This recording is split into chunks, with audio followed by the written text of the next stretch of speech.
All right, grade 8, we're moving right along here. We're taking 8.7 and dividing it into a couple of different lessons. Adding and subtracting scientific notation.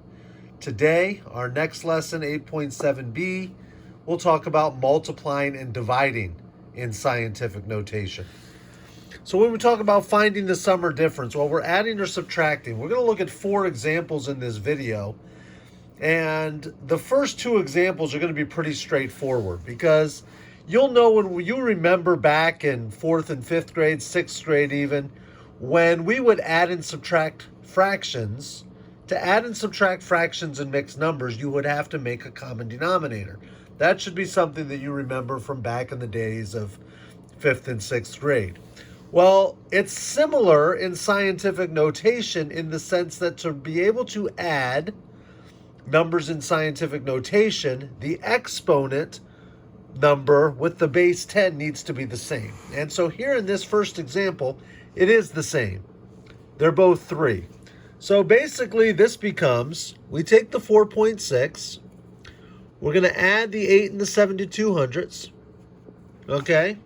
And then that whole thing is going to get multiplied by 10 to the power of 3. Well, that's not bad. So you take your calculator, or you just do it mental math, but we'll do it on the calculator. You take your 4.6, you add your 8.72, 8.72 equals 13.32. So that's not bad. So this becomes 13 and 32 hundredths times 10 to the power of 3. Now, it might be easy to say, oh, now I'm done. Okay? I just kind of move on and I'm done. Well, that's not really true. Okay? Because remember, for it to be in scientific notation, okay, I have to make it a number that is at least 1. Okay, that is at least 1, but less than 10, which means that I can't use 13.32 because that's bigger than 10. So I actually have to take the decimal and move it 1 place back, which leaves me with 1 and 332 thousandths. However, if I change this number, I need to change this number. And since I moved it 1 place back to the left, think about it. If I have 13 and 32 hundredths, I'm just going to make a visual, and I'm timesing that by 10 to the power of 3, I'm moving the decimal 3 places to the right, filling that with an extra 0. But for it to be in scientific notation, I have to use 1.332, or 1 and 332 thousandths. But I need to get the same thing I had here. These 2 problems need to be equal. So I actually would need to move the decimal once, twice, 3, 4 times to get the same thing. So when I move the decimal back once, I've got to make this number 1 bigger. And it becomes 10 to the power of 4. That's my final answer. All right, moving right along. Let's look at another one that has the same exponent number, and then we'll talk about what to do when the exponent is not the same. So here I have 7.8 times 10 to the power of negative 5 minus 4.5 times 10 to the power of negative 5. Well, okay. So it's going to be 7.8 minus 4.5. All that's going to be in parentheses. And that's all going to be times 10 to the power of negative 5. All right, well, that's not bad. Okay. So 7.8 minus 4.5, well, that's going to be 3.3. I like that because that actually works with scientific notation.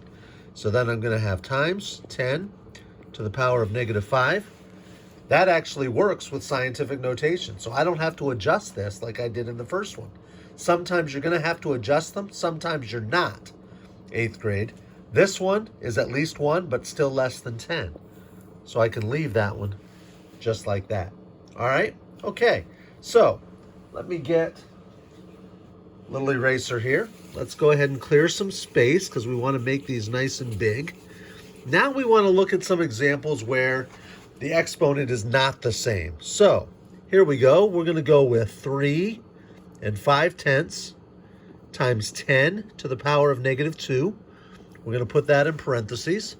And we're going to subtract 6 6/10 times 10 to the power of negative 3. Okay? How do I do this now? Because I have different exponents. Here I have negative 2, here I have negative 3. Well, just like when we add and subtract fractions and mixed numbers, we have to make a common denominator.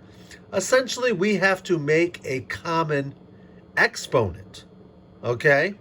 We have to make a common exponent. So, I'm thinking to myself, well, okay.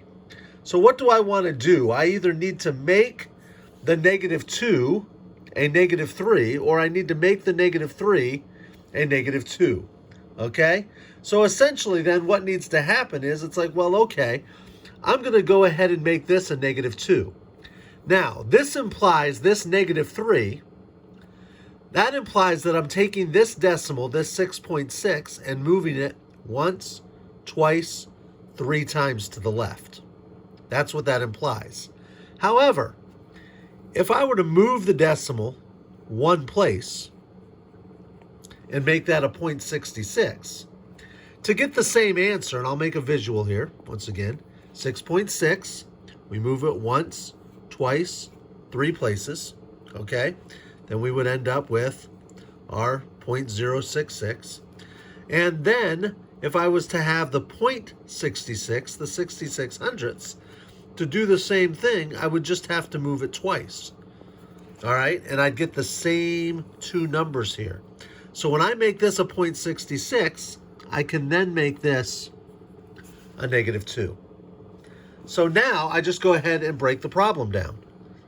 3.5 minus 66 hundredths, all that in parentheses, times 10 to the power of negative 2. All right, I go to my calculator. Let's go ahead and clear. 3.5, okay, minus 66 hundredths, right there, equals 2 84 hundredths. All right, so that's 2 84 hundredths times 10 to the power of negative 2. And I like that because that works for scientific notation, 2 84 hundredths, because it's at least 1. It can be 1, it can also be bigger than 1, but it's less than 10. So that's my final answer. All right, we're going to clear it. We're going to do one more. Let's do an adding one where they're not the same. Okay, let's go 8.2 times 10 to the power of 2. Put that in parentheses, plus 3 41 hundredths times 10 to the power of negative 1. Well, here we go.